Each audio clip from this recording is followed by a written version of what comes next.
Sometimes being honest is your biggest mistake. That's what the CFO whispered to me right before they fired me.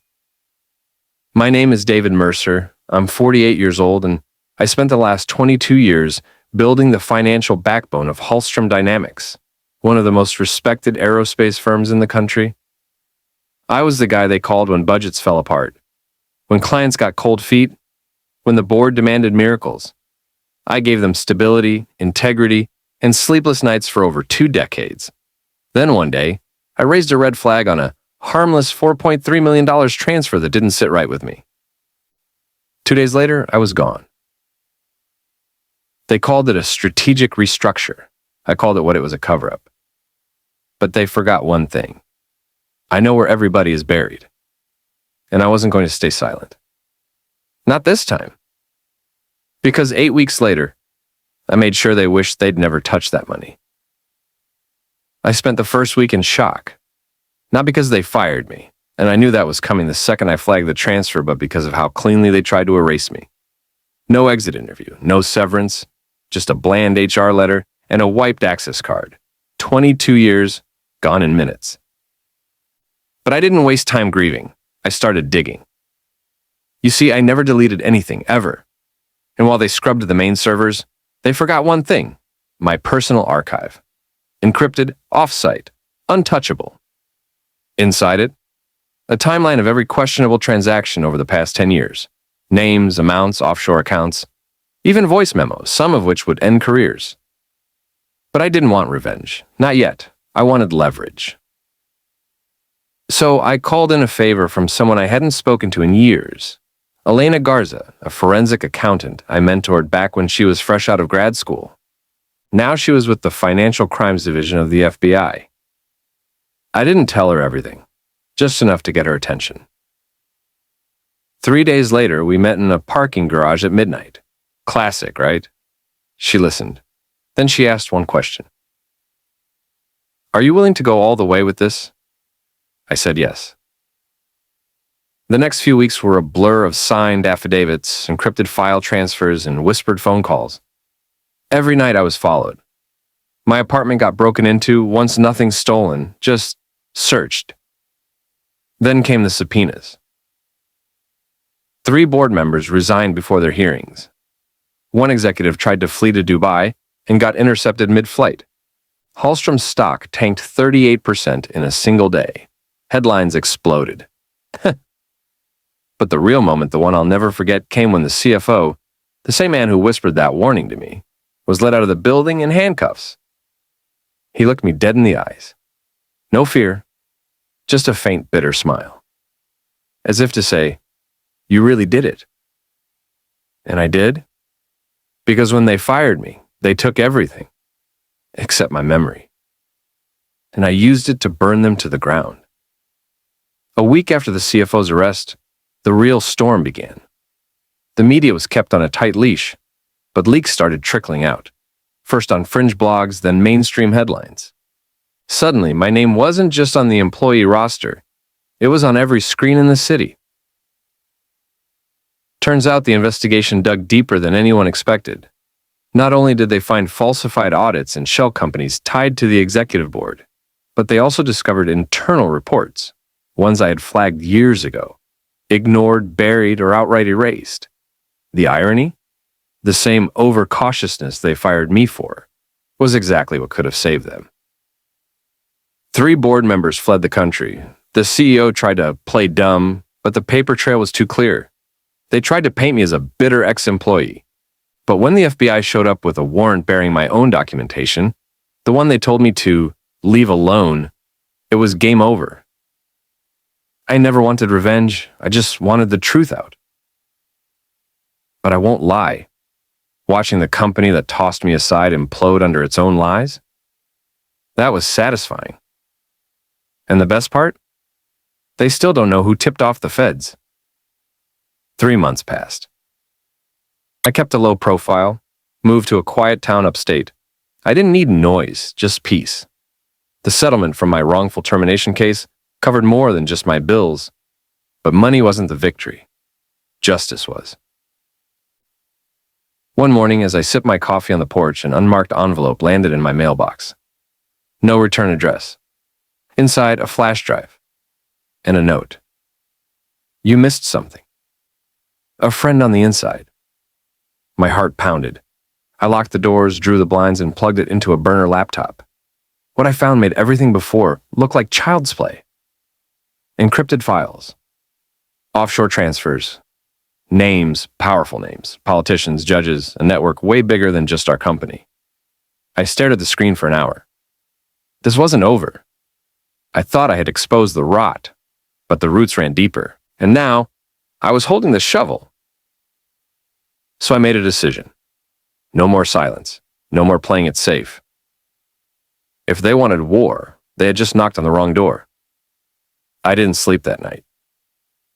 I went over every document on that flash drive. Each folder unraveled something worse than the last. Falsified audits, bribery trails, political blackmail. These weren't just corporate screw-ups. This was a full-blown conspiracy hiding behind boardroom smiles and marble office walls. I thought back to my last week at the company, how they called me paranoid for questioning a $2.3 million consulting transfer to a shell company in Panama. How the CFO, Alan Brewster, laughed in my face and said, "You're too careful, Calhoun.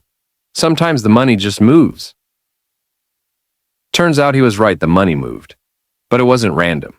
It was methodical, masked, and criminal. I needed help, but the kind of help that didn't wear a badge or ask too many questions. So I contacted Mason, a former cybersecurity analyst I knew from a defense contract years ago. Quiet, brilliant, and most importantly, not afraid of getting his hands dirty. He didn't ask why, just said, "Send me the files. Give me a week." I gave him 3 days. While he cracked the encryption, I dug through everything I could recall from my 21 years inside that company. Names, meetings, off-the-record phone calls. Suddenly, every strange closed-door session and every HR incident that disappeared started to make a sick kind of sense. This wasn't about firing me for being too cautious. That was the excuse. They let me go because I got too close. Because I started asking the wrong questions at the wrong time, and in their world, the wrong time is always right before exposure. On the 4th day, Mason called me. "Calhoun, this goes beyond finance. You're looking at a shadow operation that's been laundering dirty money through government contracts for 10 years. And your name's in the files not as a target, as a liability." I felt my throat tighten. "They're watching me?" I asked. He was quiet for a moment. Then, "They were, until yesterday. Now they're looking for you." That was the moment I realized. I was no longer a former employee trying to clear his name. I was a threat to everything they'd built. And I had a choice: disappear forever, or burn their empire down from the inside out. Guess which one I picked? I wasn't built to run. After 21 years in that company, I knew too much, not just the mechanics, but the people, their habits, their weaknesses. And I wasn't going to let them rewrite the narrative, paint me as some bitter ex-employee who cracked under pressure. So I staged my disappearance, left my phone in a burned-out rental car in Vermont, bought a burner laptop, set up a dead-drop email, and I waited for them to think I was gone. In the meantime, Mason and I assembled everything into single airtight file names, wire transfers, timestamps, voice memos, even a video of Brewster threatening a subcontractor in a parking garage at midnight. We called it the spine, because if you pull it from the body, the whole thing collapses. I sent a redacted version anonymously to a journalist I'd met years ago at a corporate ethics seminar, Amy Rosner, vice editor at the Journal. I didn't trust her, but I trusted her ambition. She replied within 10 hours, "Is this real?" I wrote back, "Meet me. No phones, no cameras, bring gloves." We met in a parking garage. I handed her a USB and a list of names. "This story," I said, "is going to destroy lives, maybe even mine, but it's true." She took it without another word. 2 weeks later, the story broke. Front page. The Calhoun Files. How one man exposed a $2 billion web of corporate corruption. Brewster was arrested. 3 board members resigned overnight. Stock plummeted. The government launched an investigation, and suddenly, I wasn't the ghost anymore. I was the spotlight. They tried to spin it, call me a rogue insider, a traitor, a mentally unstable whistleblower. But Amy had the receipts. The world believed the story because it wasn't just about money. It was about power, betrayal, and the quiet war that happens behind closed doors, while the rest of us pretend everything's fine. And just when they thought it was over, I released the second half of the spine. Because the first file took down the company. The second one? It named the politicians who helped cover it all up. They thought the building was already burning. But I had only lit the fuse. The second half of the spine was a different kind of weapon, not just spreadsheets and memos. It contained encrypted recordings, backdoor communications, and evidence of sealed meetings between high-ranking government officials and Calhoun execs. Campaign donations that looked like pocket change, until you traced them through 7 shell corporations and found them funding luxury resorts, offshore accounts, and private security details for people who were supposed to be servants of the public. I didn't release it all at once. No, I timed it. 1 drop per day, each one a little deeper, a little more damning. Social media erupted.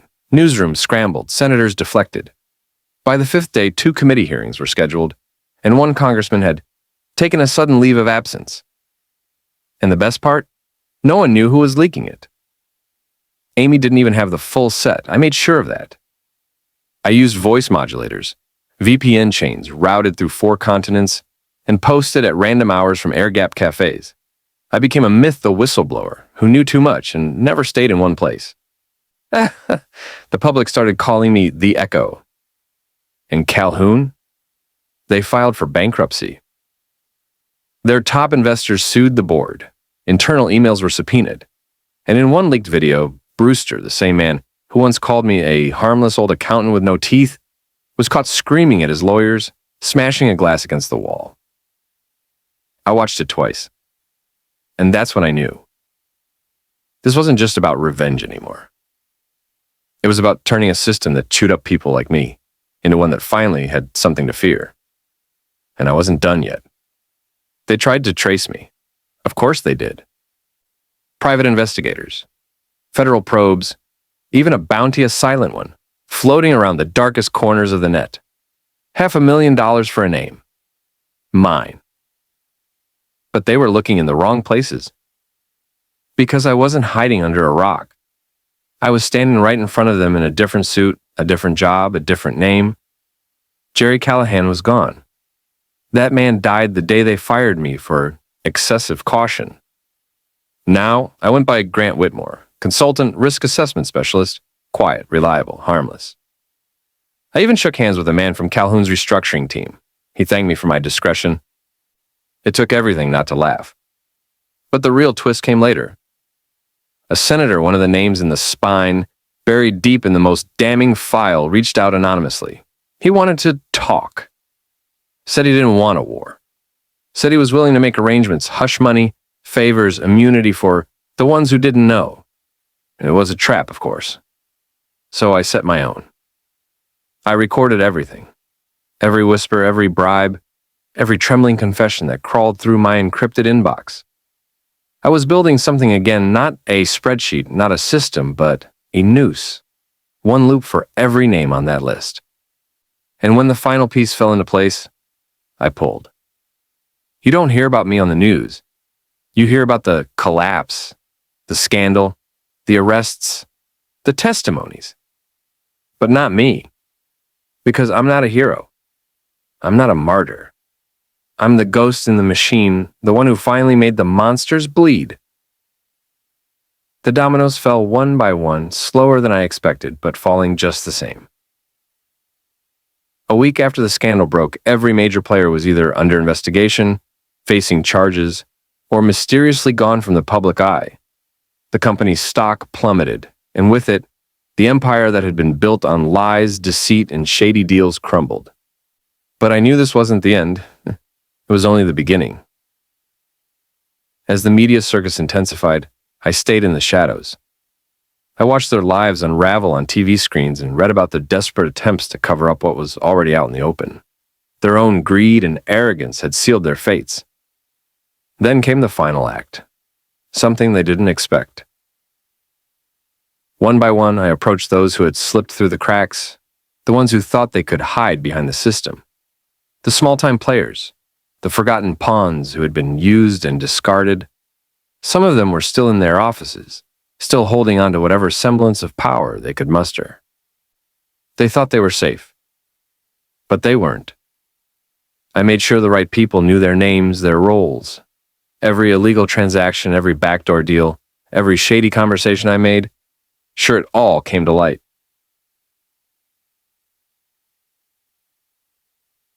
By the time the last domino hit the floor, those few who had managed to escape the fallout realized too late the game was over. Not because of the law, not because of the media, but because they had underestimated the one thing they thought was gone forever. The one man who they believed they had erased from existence. Me. I didn't want the spotlight. I didn't need recognition. But what I got in return was satisfaction. Something money could never buy. I had won. And they would never forget it. The days after the final blow were a strange mix of relief and anticipation. As the storm raged around the top-tier executives, I watched their panic, knowing they were already cornered. But I wasn't done. I kept my movements slow, almost invisible, allowing the weight of what was happening to settle in on them, while I quietly orchestrated my final move. The shadows were where I thrived now, in the background, moving unnoticed like I had for the past 2 decades. But unlike before, this time, it wasn't out of necessity. This time, it was by design. I began contacting the journalists who had already been covering the case, the ones I knew were hungry for the truth and, most importantly, willing to go the distance. The ones who understood that the real story wasn't about a few high-profile names falling. It was about the deeper corruption embedded in every part of the company. The system that had allowed these criminals to thrive. The system I had once believed in. I fed them the missing pieces, not the surface-level scandals that everyone was talking about, but the buried documents, the tapes, the voices of people who had been silenced. All the people who had been manipulated, controlled, or destroyed by the machine I once worked for. My former colleagues didn't even know about these things. Most of them never thought to ask. They were too blinded by their power, too focused on the money, to ever care about what lay beneath the surface. I knew the value of what I had. They didn't. A part of me knew it was dangerous. If I made one wrong move, if the wrong person caught wind of what I was doing, it could all fall apart. But this wasn't just about getting back at the people who had wronged me. This was bigger. This was about exposing the corruption, about showing the world what had been going on behind closed doors for years. If I didn't do it, who would? And then, something unexpected happened. One of the junior executives, someone I thought I had left behind years ago, reached out. His name was Daniel, a young guy who had been on the fringe, always trying to please the higher-ups but never quite fitting in. He wasn't part of the inner circle, but he was close enough to see the cracks forming. And I knew he wasn't stupid. He had heard whispers, the rumors about the investigation, and like me, he couldn't stand by and watch the machine keep running. He knew what had happened to me, the way I'd been pushed out, and how everything had gone down with the layoffs. He wanted revenge, but more importantly, he wanted to stop the cycle. He told me he had something critical that no one else had seen yet. At first, I was cautious. Trusting anyone after what I had been through was a dangerous game, but I could hear it in his voice. He wasn't looking for glory or a payout. He was looking for justice, just like me. We set up a meeting. When I saw him, I could tell he was nervous, but I didn't blame him. The people we were going after were dangerous, and they knew how to make people disappear. He slid a folder across the table. Inside were documents that, if the right people saw them, would bring down more than just the corrupt executives I'd been targeting. These were names, dates, transactions, a full network of illicit deals, offshore accounts, blackmail, and human trafficking that went much deeper than anyone had ever suspected. The documents were a goldmine, but they were also a death sentence if they fell into the wrong hands. This wasn't just about saving myself anymore. This was about destroying a system that had destroyed so many lives. And now, with this information, we had the power to do it. I took the folder, careful not to show any emotion. This was the moment I had been waiting for. But there was still a part of me that couldn't help but feel the weight of it all. I had been in the shadows for too long. But now it was time to step into the light, and I wasn't going to do it alone. We made plans to release the documents to the right people, the ones who wouldn't just sweep it under the rug, but expose it all for the world to see. The world would finally know the truth. 2 weeks later, the first leak hit the internet. It wasn't a slow burn, it was an explosion. The media took hold of it like a wildfire, and every new piece of information revealed even more corruption, more names, more people who thought they could hide behind their money and their power. It didn't matter how much they tried to control the narrative. The truth was out, and nothing they could do would stop it. The fallout was massive. The public outcry was deafening. People were demanding answers, and for the first time, the system was on its knees. But the most satisfying part? Watching the people who had once looked down on me, who had laughed when I was fired, who had thought they were untouchable, squirm. The fear in their eyes was palpable. The arrogance was gone. They were all being dragged down one by one as the investigation deepened, and more of their dirty secrets came to light. But I wasn't done yet. No, this was just the beginning. I wasn't doing this for redemption or to rebuild my life. I wasn't doing it for the money or the recognition. I did it because they needed to be held accountable for everything they had done to me and to everyone else. They thought they had erased me, but what they didn't realize was that you can never truly erase someone who knows how to fight in the shadows. I wasn't the victim anymore. I was the one in control. And now they were the ones who would never forget the name Trevor Callahan. The days that followed felt almost surreal. The chaos, the media frenzy, the endless headlines, it was like watching a train wreck in slow motion. But I was no longer a bystander. I had built the tracks, set the course, and now I was watching it all unfold from the front seat. I spent my nights poring over the documents again, cross-referencing names and dates, piecing together a bigger puzzle I had barely begun to understand. Each revelation was more damning than the last. Every time I thought we had uncovered the worst of it, there was more. More accounts, more hidden investments, more lives destroyed in the name of greed.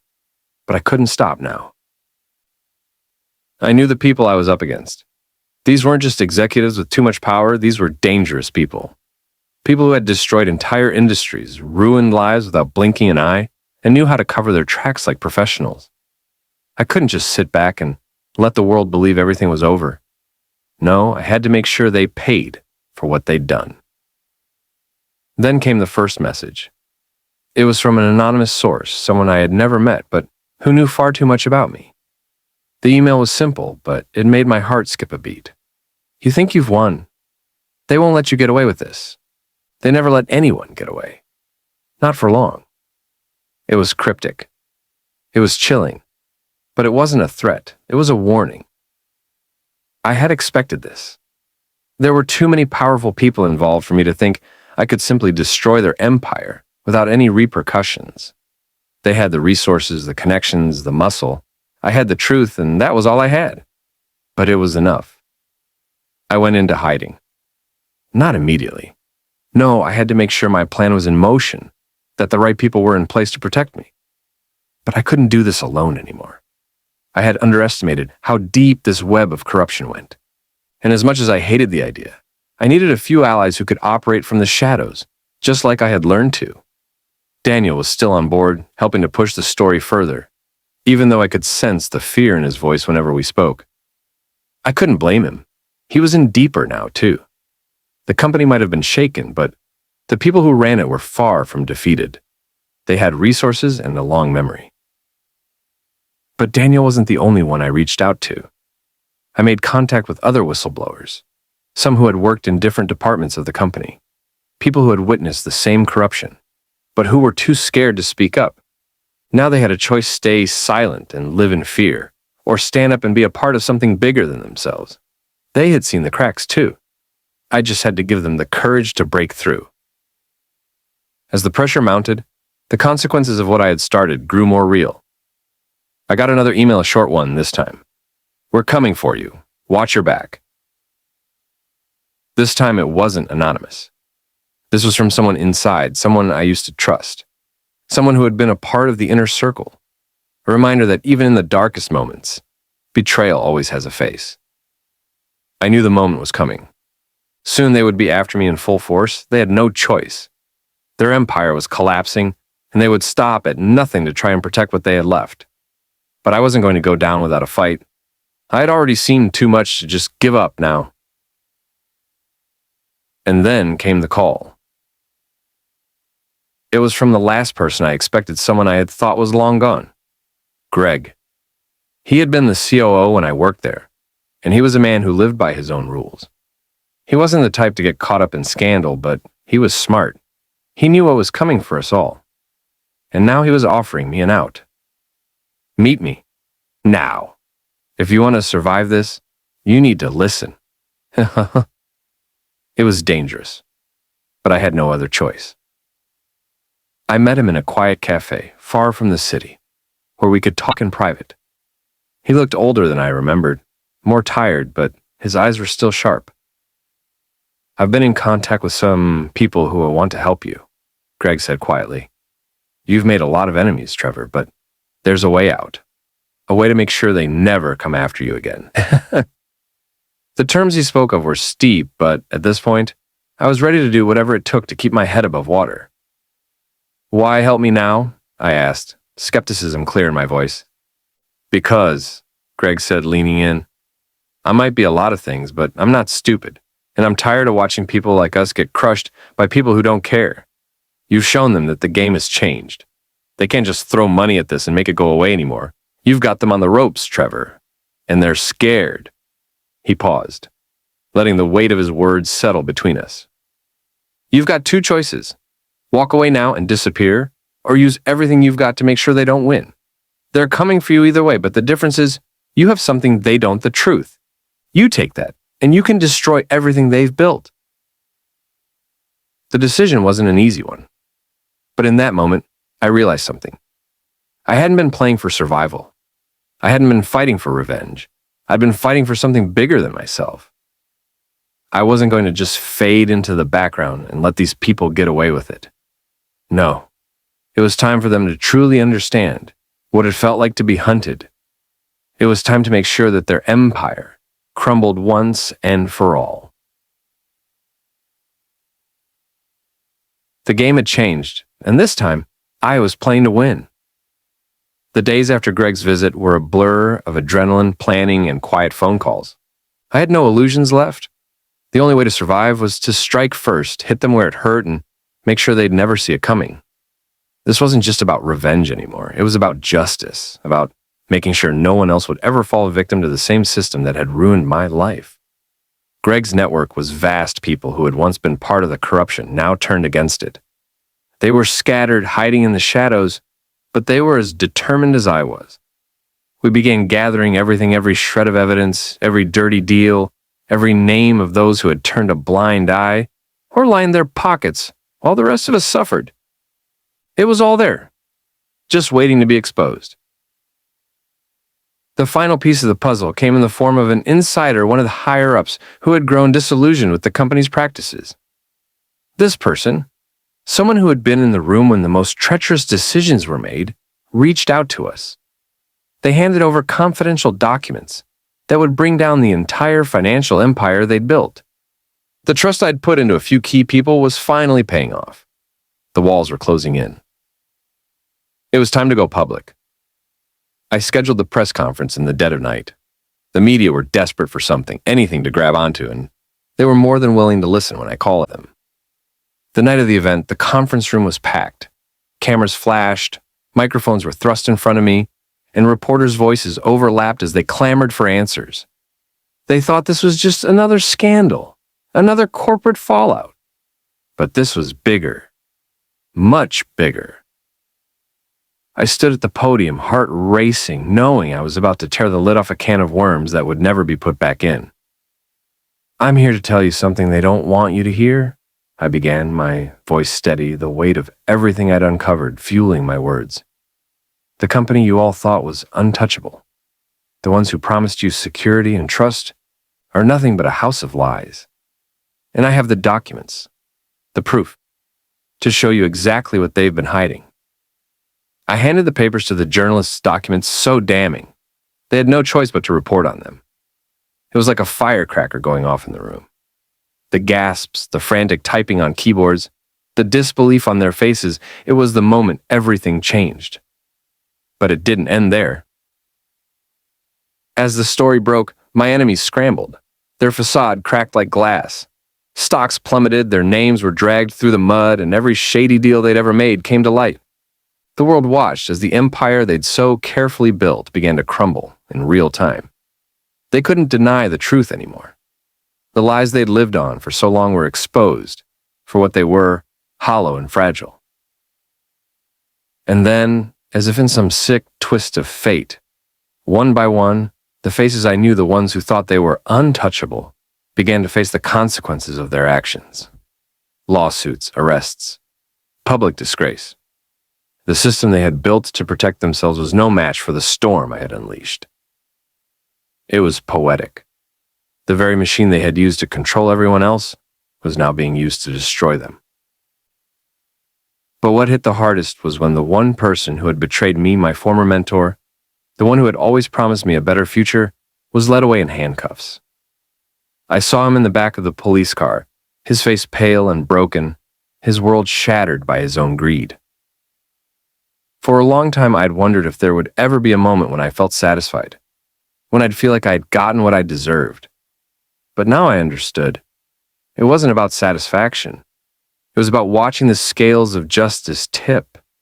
It was about knowing that no matter how high they climbed, no matter how deep they buried their secrets, the truth would always find a way to rise to the surface. And when it did, it didn't just expose the corrupt, it destroyed them. As the dust settled, I walked away from the wreckage. The world had changed, and so had I. They thought they could bury me. But in the end, I buried them.